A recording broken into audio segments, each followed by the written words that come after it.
Hi, I'm Kim Izzarelli, and this is Insights with Kim Izzarelli. Today, I'm pleased to be joined by the Honorable Nan Hayworth, MD, former member of the 112th United States Congress. Nan Hayworth represented the 19th Congressional District. She is the only female physician ever to be a member of Congress. Representative Hayworth served on the Financial Services Committee and 3 of its subcommittees: Capital Markets, Government-Sponsored Enterprises, Domestic Monetary Policy and Technology, and International Monetary Policy and Trade. Ooh. Dr. Hayworth was a member of the House Doctors Caucus and the GOP whip team. Before her congressional term, Dr. Hayworth was vice president and medical director of a healthcare communications firm, Klein Davis and Mann, and prior spent 16 years in private practice running her own business as an ophthalmologist, both solo practitioner and partner in a large multi-specialty firm.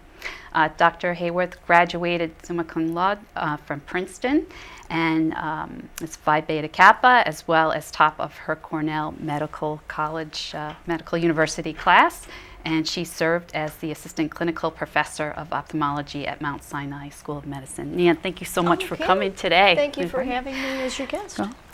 What happened on Election Day? Fill us in. Yes. What's your assessment? Well, as you know, Kim, from your own experience, there was a remarkable wave for the president. I have talked with many friends who feel that the storm, Superstorm Sandy, did have an effect on the way people were thinking when they went to the polls, and exactly how that all came about is something that we're going to figure out over weeks and months to come. But I will say this.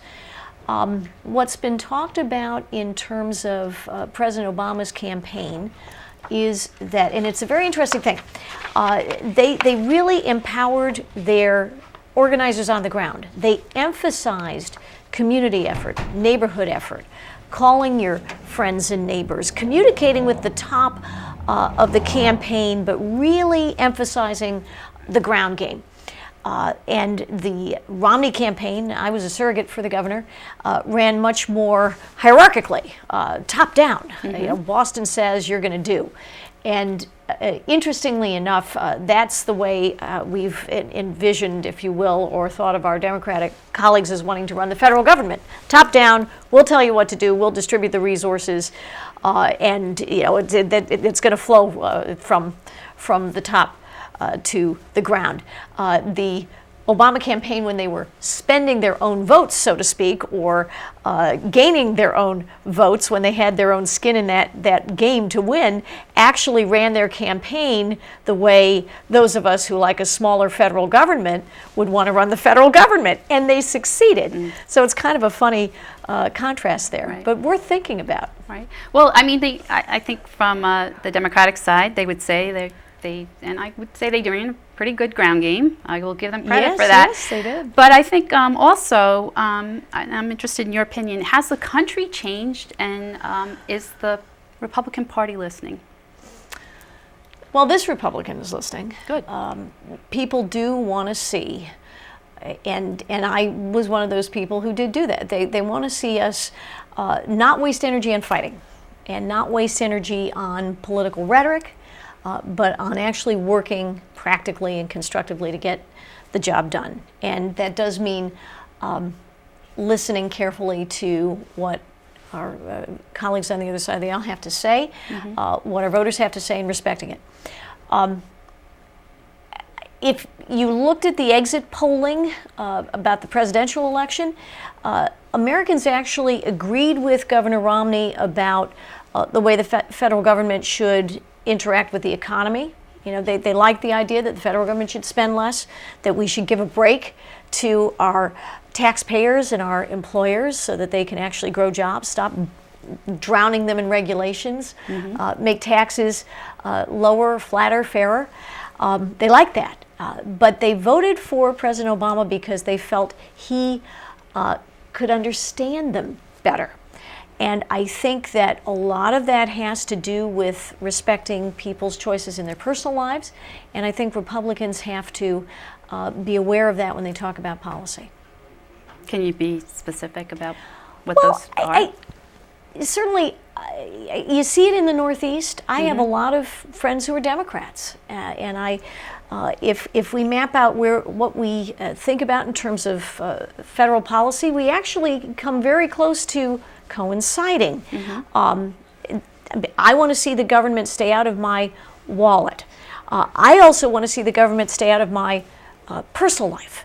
And Republicans have tended on the national level, on that personal life side, to really talk about writing laws and passing laws or constitutional amendments that have to do with the way we conduct our lives, but really not with economic policy, fiscal policy, the things that affect our economic power in our own lives.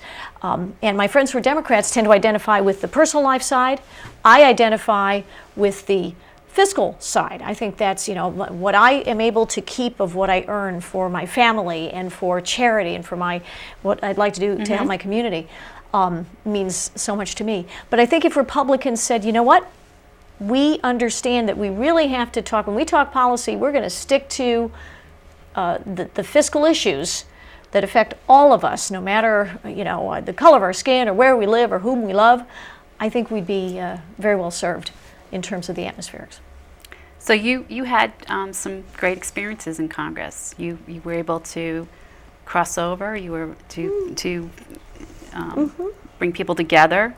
Tell us about some of the successes that you had that you feel particularly strong about. Hurricane Irene. In terms of actually practically helping to get things done. Hurricane Irene in the summer of 2011 was really a terrible burden on the Northeast, as we all remember. Right. And a bipartisan coalition, a coalition of legislators across the aisle came together, the Hurricane Irene Coalition, Democrats and Republicans, and I was one of the co-chairs of that effort, and we were advocates for swift relief to our Hudson Valley and to all of the Northeast, and that was an example of how, when we combined forces, we were able to get things done faster. So that was a very good experience. So the emergency relief is it's the exception. Well, you know what, and it brings to the fore the question of, okay, well, what do we need a federal government to do? And how should the federal government do its job? And one of the things we need to think about is rather literally putting away for a rainy day, or putting away for a natural disaster. We saw it again in post-Hurricane Sandy. Right. There are serious problems we have with the federal budget. They're out of money. They run a deficit, $1 trillion deficit year after year under President Obama. More than $1 trillion. That's a very terrible burden on our kids and our future. We should be able to help American citizens and communities in natural disaster to rebuild. The federal government has taken that on as a role, and I think most of us agree that's a reasonable thing to do. We shouldn't have to worry about whether we can afford it. And if the federal government were managed better in terms of all the other things that we know it has to do, then we'd be able to have those funds readily available for disaster. But instead, and you heard it in the President's State of the Union speech last night, the spending just goes on and on. The federal government takes on more than it should handle, more than is good for us, and doesn't do, well, the things that we actually would count on it to do. Wow. Okay. What is your long-term vision or view for the country's economic recovery? Well, growth, Kim. Okay. And that's, and the President mentioned it last night. He wants the economy to grow.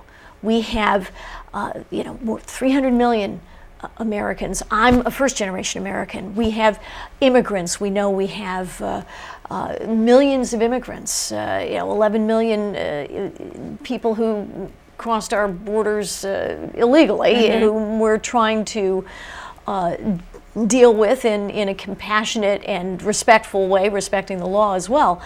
So we've got a lot of people who need this country and this economy to work well. We've got at least 24 million Americans unemployed or underemployed. Right. So how do we get from here to here? Exactly.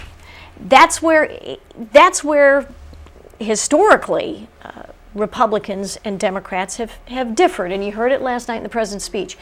The president is an advocate for more federal government intervention and control in the economy, in education, in changing the business climate. Somehow trying to use government mechanisms to do those things, which are very good things to do. Republicans say, you know what? There are things that the federal government should be doing and doing well, like our defense, like border security, infrastructure that goes across state lines. Those are things that we have to do well, and we have commitments to our seniors and veterans that we have to honor, among others. We should not be trying to make the federal government manage or micromanage our small businesses in our communities, our daycare, our educational system. Historically, that just doesn't work. There are good reasons for that. One of them being that you can't put a one-size-fits-all model. When you have one-size-fits-all clothing, we all know, the results can be pretty disastrous. Well, it's the same with trying to do a one-size-fits-all educational model or small business model for a community, or what works best for a given community in terms of what kind of housing we build, apartments, single-family homes, some mix of that. That's stuff that the federal government just doesn't do well. Stop wasting people's time and money. That takes dollars away from communities that need that investment locally. Good. Just if we want to touch on for a few seconds, the Second Amendment issue. Where are you with recent events? Absolutely. The president talked about it. There should never be another Newtown in American life. We all agree on that. Right. Adam Lanza should never have had a gun in his hands. We have to consider the issue in the proper context. We want to prevent deaths from violent crime. That's the goal. And that means that there's a whole spectrum of things we have to deal with. Yes, we want to make sure that people who have criminal backgrounds don't acquire firearms. We understand that they're potent tools for harm. We want to make sure that mental illness is dealt with effectively in our communities. It's not. We want to make sure that the atmosphere in our culture is not encouraging violence. And the president last night in his speech focused solely on firearms. And background checks, I think there's broad agreement there. But when we start ignoring the other crucial aspects of this very serious and multifaceted problem, we're not going to make the progress we have to make. Yeah, it's one of the things that's been, unfortunate through this, that Adam Lanza was an individual from an affluent home. Yes. And this was a family that fell through the cracks. They weren't supported somehow. I don't know where. We don't hear much about that. But it seems to me that when these incidents happen, it's becoming a pattern of this, and that's really what we should be focusing on. That's the fix that needs, one of many. We need to act. But again, the emphasis is somewhere else where it probably isn't where it should be. We're Republican women, very proudly, and I just wanted to know what your thoughts were on being a Republican woman in New York. I've met like you, Kim, women like you. I've met wonderful Republican women in the state of New York with whom I'm so proud to work side by side. And these are women, as you know, who have contributed to their communities in so many ways. They're involved in small businesses. They're moms. They are workers in nonprofits. They have led in community charitable efforts. And it's as you know, Kim, because our state has a majority of Democratic voters, there's a certain amount of courage involved in some circles to say, yeah, I'm a Republican. And I experienced that when I was working in communications, and most of my colleagues were confirmed Democrats, and we were good friends. And I started talking about fiscal issues in a certain way, and they said, "Gee, Nan, are you a Republican?" And I said, "Yeah, I am." And they liked what I had to say. So it's so important for those of us who believe in these principles to talk about them and be advocates in a positive way in our communities, and that's what our Republican women do. Well, I mean, I think it's interesting for people that don't know you well or your background. Do you have any advice, someone that aspires to this, wants to get into politics? What would you suggest? Sure. What's the best way to start? If you're a woman that's on a school board or a volunteer, or just feel that you want to make a contribution, what would you do? That's a great question. Kim, thank you. I would say be informed. Think about how you can frame the argument in favor of the principles of restrained government. To me, being a Republican means we want to see power in the hands of our citizens to the maximal extent that we can have that happen. Because this is not the state that we live in. That we really have this people all deserve, the time. Exactly. And people deserve the dignity of being able to manage their own lives. And I try to explain to many people that it's important. We have, thank goodness, two-party system of government, and you have to have this different point of view. Absolutely. That's what creates the better product. If we were all all one way, it wouldn't be a good thing, or we were all one way or another. It's the two parties that make us what we are. So learn about your Democratic friends' arguments. Yeah, that's very important as well. And then don't be afraid to speak up in a way that's respectful. And then listen. Right. I mean, listening is, 2 ears, 1 mouth. Listening is very important. Yeah, right. Good. So it's a give and take. Do you have any thoughts on the campaign finance stuff that's floating out there now? Yeah. Do you think it would be good, bad, the same, no effect? I think it's terrible to have money so heavily influence decisions that lawmakers participate in, that they're responsible for. It's very hard actually to stem the flow of money into campaigns. If one way is blocked, another way will be found. That's just human nature. The best way to get campaign finance reform would be to take the money out of government.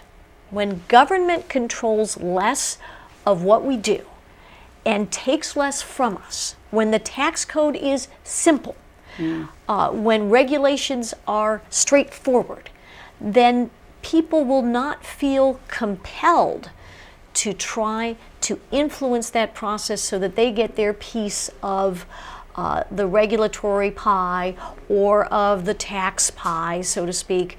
That's so much of the money involved is to make sure that people preserve the favors to them in these different areas where government intervenes. Let's have a modest, restrained simplified, smaller government, and then you'll find that the money will flow where it should be going, to our communities, to growing businesses, to the charities that we want to support, to our schools. It'd be a win-win. And what has to happen in Congress to stop that? To stop Congress all has the to. pork? Congress and the president, the leadership. One of our biggest challenges is that the leadership really has to come from the president to say, we're going to have a government that's restrained. We're not going to try to run our citizens' lives, and that's hard for people in political life to do. They have beneficial impulses, like, I want to help you, let me run your life for you because I'll do it so much better than you will, or I like the power and I want to run things, and those things get mingled. We need a president like Calvin Coolidge, and there's a new biography of President Coolidge out by Amity Shlaes, and I heard her speaking the other day. He was restrained.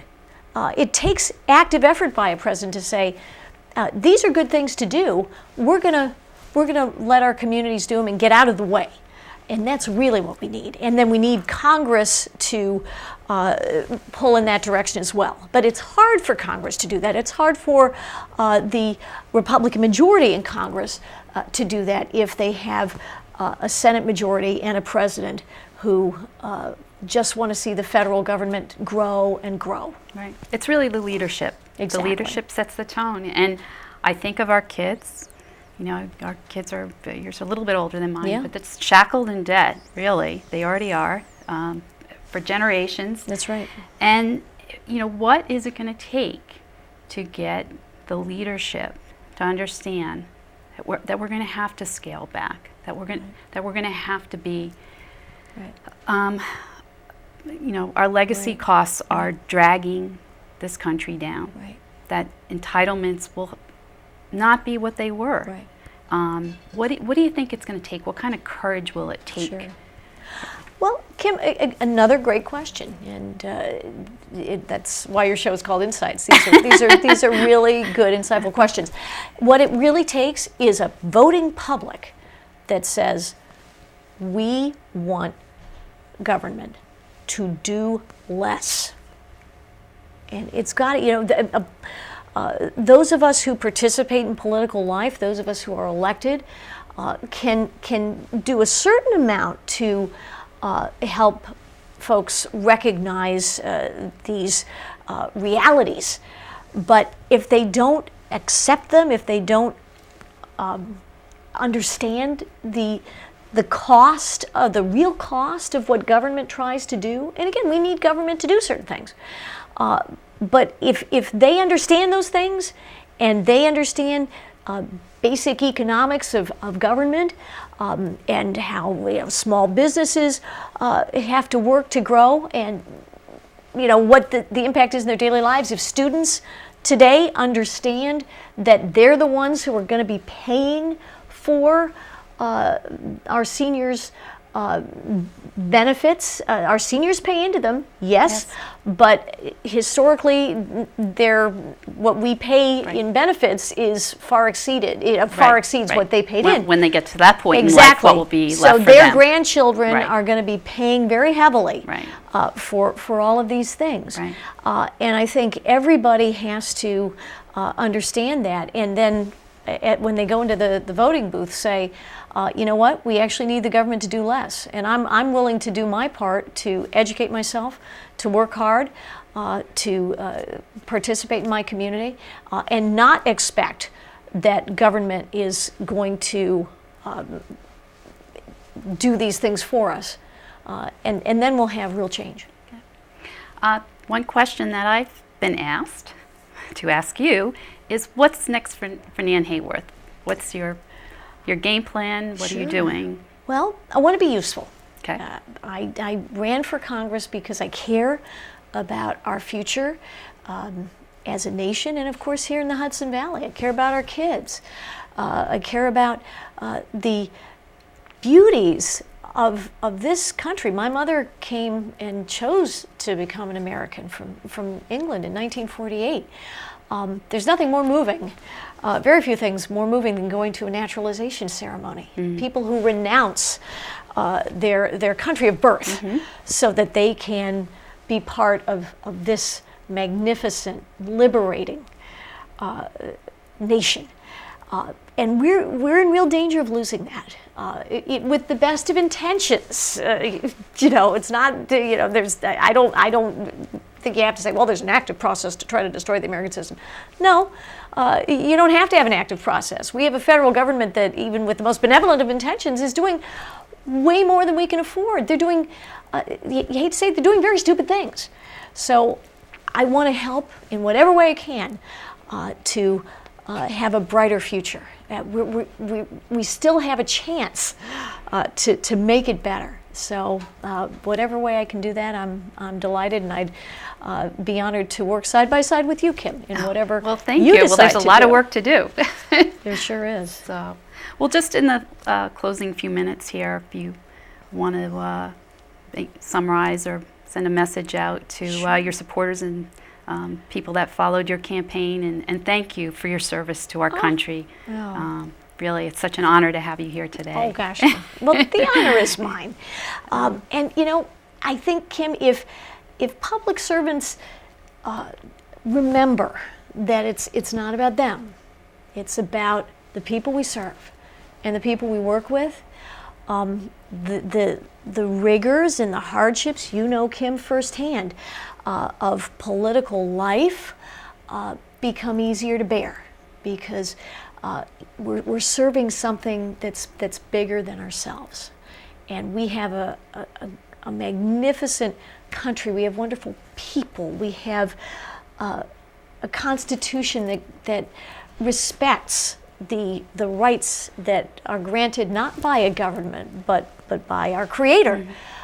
So it's so important for us to understand that those are things we have to fight for generation to generation, as President Reagan said. We can't take them for granted. So it's very important for everybody who thinks about what public servants do to remember that even with good intentions, they can do things that unfortunately can harm us.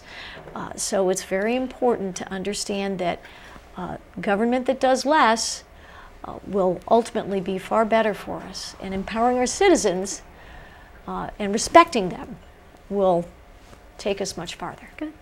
Yeah, if people want to follow you or communicate with you, Sure. or do you have a venue that you use? Yes, nanhayworth.com. That's our website. And our Facebook page, the Nan Hayworth Congressional Facebook page, is very active. So please come and visit, because that's where most of the chatting back and forth is going on. And love to hear from people. So visit us in either of those places, and I'm happy to go and talk with people and see what's going on in our community, and Well, you're everywhere. do what I can to help. And we appreciate it. Well, thank you. So, thank you for tuning in today, and thank you so much, Nan Hayworth, for being with us today. I look forward to seeing all of you next week on Insights with Kim Izzarelli. Thank you.